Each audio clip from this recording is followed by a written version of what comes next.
అత్యంత పాత black hole wind. విశ్వం పుట్టిన కొద్ది కోట్ల సంవత్సరాల్లోనే ఒక బ్లాక్ హోల్ కారణంగా భారీ స్టార్మ్ వచ్చిందంటే నమ్మగలరా? జేమ్స్ వెబ్ స్పేస్ టెలిస్కోప్ ఇప్పుడు మనకు ఎన్నడూ కనిపించని ఒక సంఘటనను చూపించింది. ప్రాచీన క్వాసర్ నుంచి వస్తున్న అత్యంత శక్తివంతమైన బ్లాక్ హోల్ విండ్స్.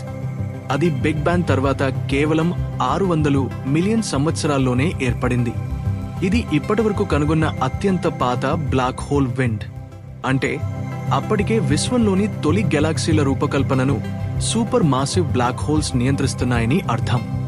వెబ్ చూసిన ఈ గాలి సెకనుకు 1000 కిలోమీటర్ల వేగంతో దూసుకెళ్లి ఒక గెలాక్సీ నుంచి గ్యాస్ని బయటకు తోసి స్టార్ ఫార్మేషన్ను వేగవంతం చేయగలదు, లేదా పూర్తిగా ఆపేసే శక్తి కూడా దీనికుంది. ఈ ఒక్క ఫైండింగ్తో ప్రాచీన గెలాక్సీలు ఎలా ఇలా త్వరగా ఎదిగాయో మనం అర్థం చేసుకుంటున్నాం. కొన్నిసార్లు ఒక బ్లాక్ హోల్ విశ్వాన్ని మార్చేస్తుంది.